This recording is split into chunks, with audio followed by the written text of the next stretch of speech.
Trump is an anomaly. He's someone that doesn't fit the norm. You expected a man to be like the other presidents. You wanted him to be more presidential.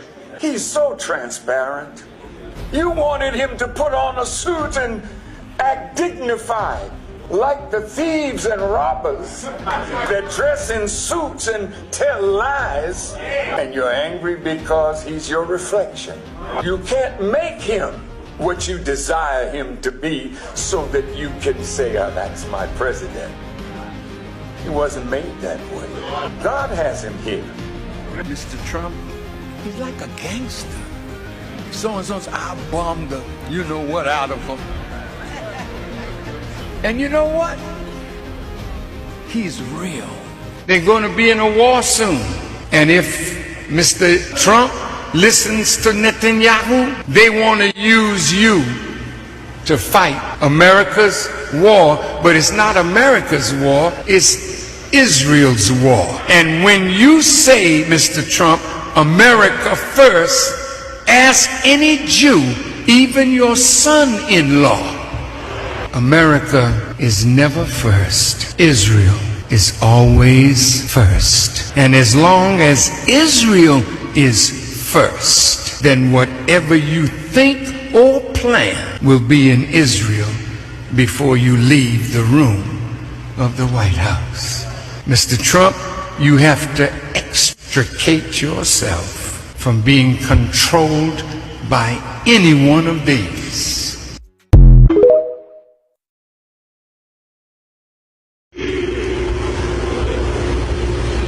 You can come, bring your army, but if you slaughter my little young brothers, watch what God will do for you, Mr. Trump, and for the country that you said you want to make great again.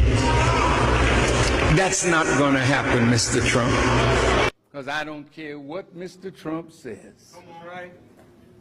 He cannot create enough jobs for our millions of unemployed and the millions of unemployed white people. Can't do it. And who should come first in his mind? His own people. Who? His own people. Well, then what are we going to do? Sit around and cry? Or are we going to do something about it by doing... Because people are under the impression that you endorsed Donald Trump for president.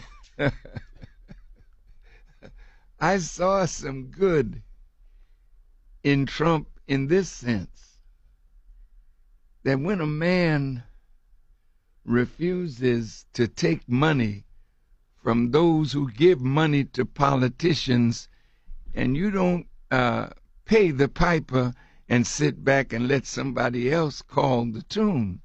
So I thought that Mr. Trump, by saying, going right to members of the Jewish community and telling them, I don't need your money and I don't want your money, that meant to me that he would be free enough to work for the good of America. And I applauded him for that, but of course things changed. Yeah. And he's looking for some money now, and he's looking for... A reporter asked my teacher, is America going to remain in the Middle East?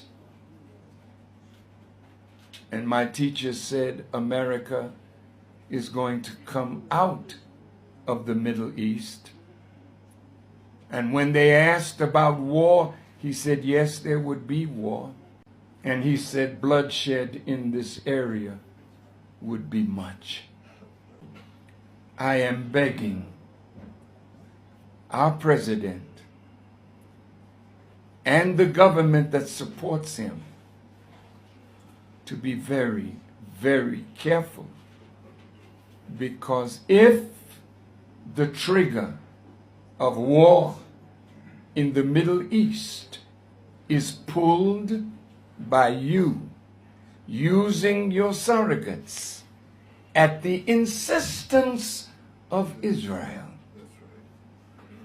then the war will trigger another kind of war, which will bring China, Russia, all of the nations into a war.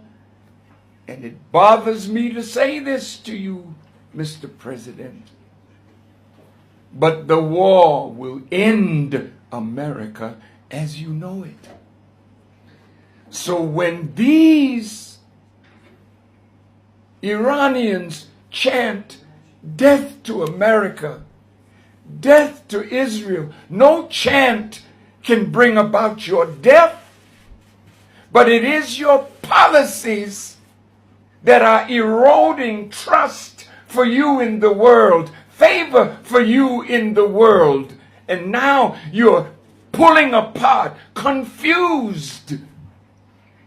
And if you do this, you will bring about, not the Iranian chant, you will bring about the death of the greatest nation that has been on this earth in the last 6,000 years.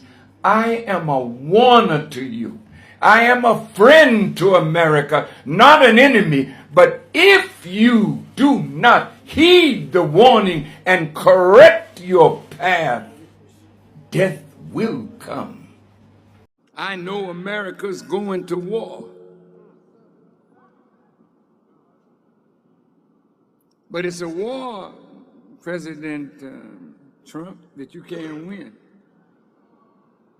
I know you say you got a lot of juice, $750 billion you're giving to the army, but you're only giving them that which is going to get more of them killed. Let me help you to see. You can win, but you can't win being a thug. You're trying to take Maduro out of office and get control of the largest oil reserve in the world. What kind of president calls somebody in the house of another Guaido and tells him, you can be the next president? But Maduro was voted in. You say, well, it wasn't a free and fair election. Do you remember Jimmy Carter? He'd been watching elections, over 104 of them. And he said, I'm quoting the former president, he said that the voting in Venezuela is some of the best that he has seen in 104 countries where he has looked at elections. Now, I don't know the truth, but I think Jimmy Carter has no reason to lie on Maduro. But you see, when you're a hustler, when you're a thief, when you want to take the oil. Remember how the president, when he was running, he said, let's take the oil in Iraq. Take it. See, but your hands will get chopped off today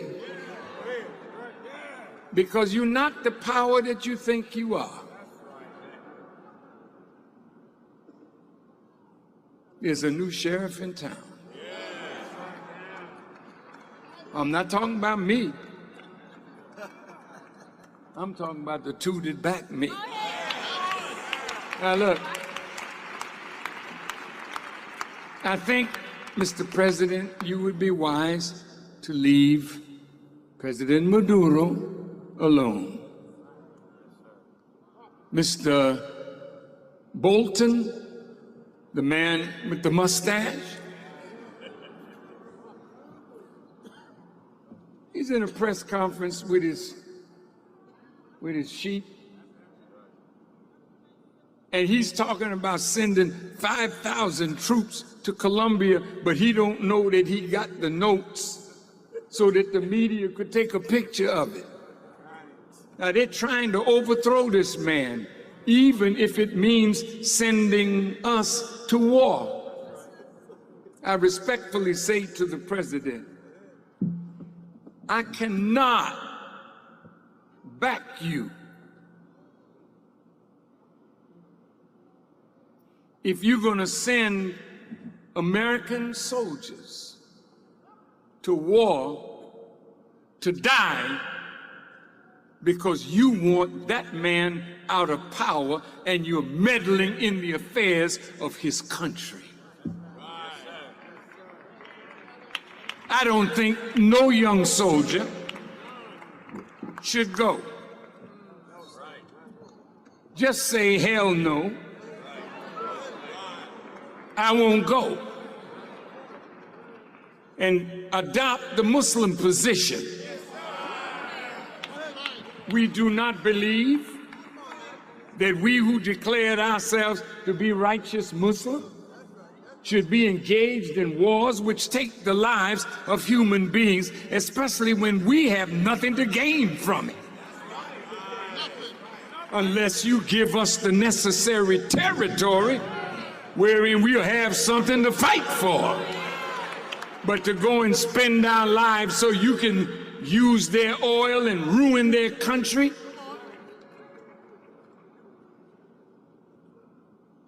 you got over the banking system. You are telling the banks the man got gold in England. He's asking for them to send some of his gold back so that he can turn that gold to feed his people. President sent word, you don't give him nothing. See, you're gangsters. But let me tell you something. God so loved his people that he gave his only begotten Son, that whosoever believed in him would not perish, but have everlasting life. God does not love this world. God never sent Jesus to die for this world. We look at our president, and the Honorable Elijah Muhammad writes to us that there's no such word in the Bible of president, not presidents. Though the president is in the scripture, not as a president. Now he has a little fever because he wants to be a king, and because he has a feeling that he is greater than a president. He does not desire to be bound by that which the founding fathers have set up to be a balance for the power of the executive branch of government. So he's interfering with those institutions, not in a mean-spirited way. He just feels that he could do better if he was the lawmaker, if he were the judge.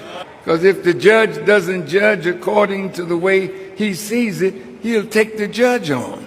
If the attorney general doesn't do what he thinks the head law officer in the country should do, you take him on. So the country is right now in great confusion because the institutions of government that were set up by the founding fathers are now being challenged by a president who really wants to operate as a king. And some of us want to be dictators. We don't want any reign on our power and force them on others that are under our authority. So that means that some of us want to be kings. So any structure that is set up to bridle the power of any office, if that office does not agree with us, there's a spirit to destroy it. So President Trump is literally destroying the republic that the founding fathers wanted to guide and gird it against what they suffered in Europe from kings. This president has seemed, as the fake news group like to call him, he's a man that is unbridled. So they say he's unpresidential. So clashing is going on among those who are responsible for government. And this is happening in all organizations.